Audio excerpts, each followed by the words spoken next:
take a peek at her. Look at Verde's shed. She looks so beautiful.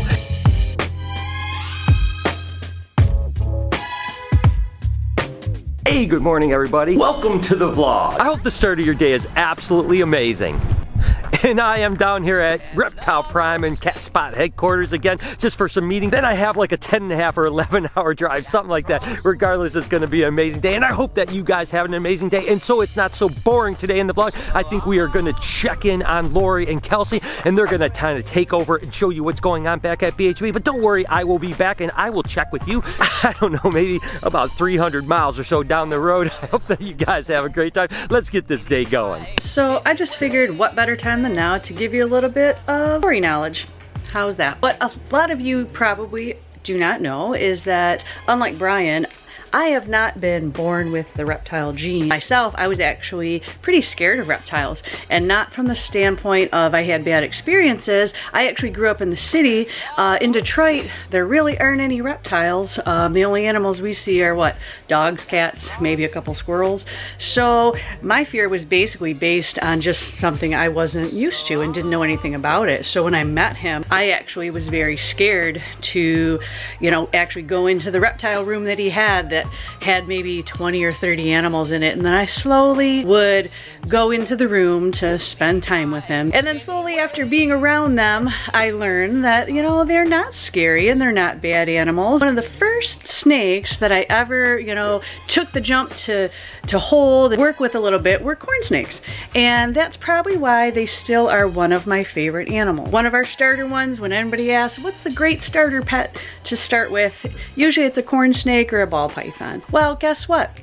We got a shipment with some really cool corns in it. So I'm gonna showcase a few of those today. Some we're gonna keep, others we're gonna sell. Honestly, Brian hasn't even seen these yet, so there you go, Brian. When you're editing this, you can see some of them. So let's see some cool corn snakes. First up to show you are some Candy Cane Tessera corn. Not gonna lie, I pretty much have already got them tagged to raise. These guys are super cool. Love the Candy Cane because you get that really nice red and white, and they only get prettier as they get older. And then couple that with the Tessera pattern, and these guys are really nice. I mean, these guys are gorgeous, and I don't think Brian's gonna argue when I say razor on these. Now, I really found a stunner for you. This is gonna be hard to not keep because it's so gorgeous, but we do have a few of them, so we probably are gonna sell a couple, FYI, so keep your eye out. You want one, get them while they last. We don't have a lot, but check this out. This is a fluorescent reverse Okatee corn. So an albino reverse Okatee corns are pretty in and of themselves, but these just have the extreme colors with the bright oranges and the red in them. Other animal that only gets prettier the bigger they get. These are beautiful. So whether we're keeping them or you're getting them, either way, these are going to be some really beautiful snakes. Here is another beauty that I have to show you guys. I am a sucker for lavender corn, hypo lavenders, anything in that genre I really like. Well, here is an orchid. So this is a combination of the lavender gene, but also sun-kissed. So I know it's kind of hard to see, but if you're familiar with the sun-kissed gene, you can see on the head, that's the biggest key to the patterning on a sun-kissed. So basically it's a lavender sun-kissed corn, but just like with ball pythons, the people who name these morphs, instead of calling it, hey, this is a lavender sun-kissed, they make up ridiculous names to where you have no idea by the name what it is. So instead of lavender sun-kissed, this is called an orchid. Either way, it's a real pretty snake. So sometimes I have a little bit different opinions of what, you know, the majority of people might like in a snake. Well, this animal in particular I feel is one of those. It really just jumps out to me, and it's not that it's strikingly beautiful per se, but I happen to like the genes that are in it, and I think it makes a really cool pairing. It is a Miami caramel corn. So you have the Miami corn, and then you have the caramel coloring. Well, personally, I just think these two together, a Miami corn is beautiful in and of itself because it usually has those bigger, lighter bands in them, but then you add that caramel coloring to it. I just think it's a great combo to me. I think I might keep this one. I don't know how familiar you guys are with the blood red corns.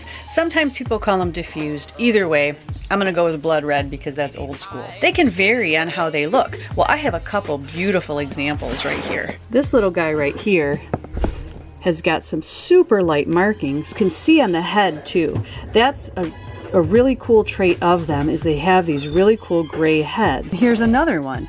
Now you can see this guy is a little bit darker, but then look at all the gray and the way the pattern is on the sides. It also has that really beautiful head too. So blood red is one of those mutations that can vary a lot, and just because they don't exactly look the same doesn't mean that they aren't that gene, but they can just vary so much, which I think is kind of cool too, because you can have the same animal and you can get a variance of, you know, the different animals that will hatch out. So I have another one. Another corn snake that I'm going to show you. Again, you know what? Sometimes the simplest things are my favorite. Just like this guy here. This is an Abbott's Okatee corn. They are a beautiful snake. Now, Okatees can vary, but the Abbotts have a very distinct look because they come from a certain area. And this is a beautiful example of Abbott's Okatee corn. And yes, we are going to be raising a group of these up this year. The last corn snake I'm going to share with you guys today is a striped tessera corn. The cool thing about these is they're actually commonly called a true striped corn, because not only do you have the striped corn gene, but you also have the tessera patterning, which is a striping. So those two together literally make the perfect stripe. So as you can see right here, you've got that beautiful stripe, and then it also takes away all that side pattern, which again just leaves you with just a beautiful stripe. I think that one's a stunner, and again is on the maybe to raise up list. I hope you guys enjoyed corn snakes with Lori for the day. And don't worry, Brian will be back to his normal stuff soon. Hey everyone, so we're about ready to officially begin breeding for our 2018 season. Our females are starting to slam food, which is a great sign that shows that they're starting to have follicle growth to eventually produce eggs. What I have to do today is get an inventory of all of our adult ball pythons, and from that we can form a breeding plan. And next week I'm going to be putting everyone into their breeding groups, and then I can start introducing males. So let's get started. So I'm offering this simple phrase.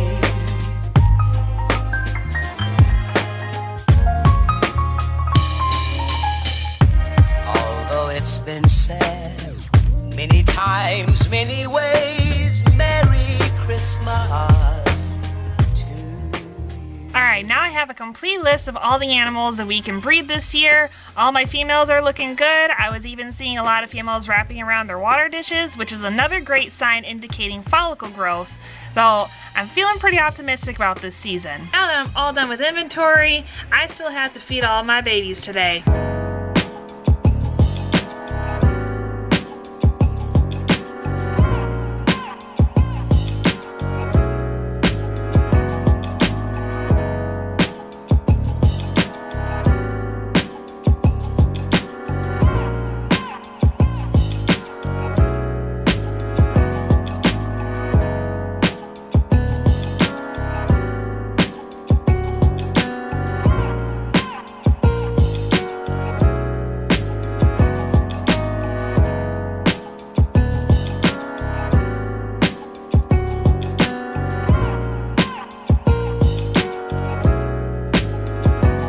Alright, so it's so great to have Lori and the crew to let me do the things that I do. You know, honestly, a million things that I have going on, whether it's traveling for Animal Adventure or heading down here or doing all the things I do, I couldn't be able to do it if it wasn't for my awesome crew and of course my wife Lori that supports me so much. So it's always incredible to kind of see what they're doing when I'm not around. I have a feeling they only film the good things, and the bad things they're probably hiding from me, but who cares? Regardless, where I'm at right now is I'm about 5.5 hours into an 11-hour drive, so my day has really been kind of boring. It started with breakfast, then a handful of meetings, and then on the road. So I haven't been able to share too much great stuff with you guys. I'm going to see you guys pretty soon back home at the shop. And I'm back at the shop. And truth be told, it's actually the next morning because I didn't get home till extremely late last night. It is always so good to be back at the shop. You know, I love to travel and I love to experience things, but being back here is absolutely amazing. Unfortunately, I'm only here for a couple more days, and then I'm heading out to LA for some more adventure. But again, Lori and Kelsey and everyone will keep you guys updated back at the shop when I'm on this trip. But you guys are always asking me to update Helen, and I try to update her as much as possible, but I don't want to bore you guys with like, oh, guess what? It's the same. The truth is that there's no real update on her, to be totally honest with you. She's doing exactly the same as she's always done. My no-eyed albino snake is doing fantastic. She's assist feeding. She's not eating on her own. But just like I've been saying, she looks great. She's doing great. She's acting fine. It's just going to take time and persistence. Trust me, I am not going to give up on her. And I guarantee you, if it takes me another month, 3 months, 6 months, or another year, we will eventually get Helen to eat, and she will do absolutely fine for us. And of course, when I get back to the shop, I've got to just kind of get up to speed with everything that's going on. And look what I have here. Little Verde. Let's take a peek at her. Look at Verde's shed. She looks so beautiful. And of course, we have a little frozen rat in there. We're going to see if she'll eat today. So hopefully, with any luck, she will eat. Again, if she doesn't eat, we're going to go ahead and do some fish scents and some other types of things. We're getting to the point now where I'm getting a little bit concerned if she doesn't eat now that she shed 2 times. And what I've understood about baby green anacondas is it's really common for them to go quite a while, and then once they start eating, they do really well. But regardless, I'm just kind of getting up to speed with what's happening here. I was only gone for a day and a half, so it's not like a lot of things have changed, but every time you're gone, you have to get back and go, okay, so now where I'm at with things, and it's just kind of a bummer that I'm only going to be here for a couple days. But after I get back from this LA trip, I think I'm going to be in town for a few weeks. I always like to stay home for the holidays and not travel too much, but we definitely have a ton of travel coming up in January and February. We're going over to Europe, where we're going to do some meetups. We're going to Mexico and a whole bunch of other things, so it's going to be absolutely good. Let's go take a look at RJ really quick. Hey RJ, what are you doing, buddy? Oh, you're looking like a chubby monkey. And again, now we're starting to try to train him for food, so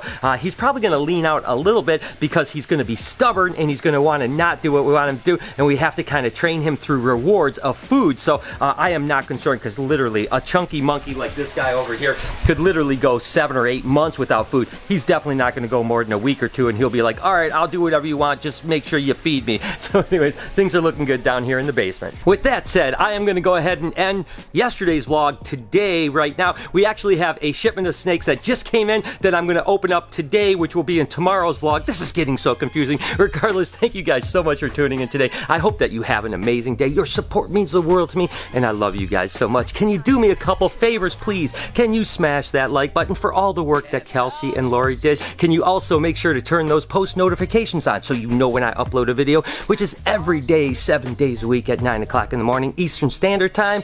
Remember to be kind to somebody, and I promise I'm going to see you guys tomorrow or today, whatever it might be.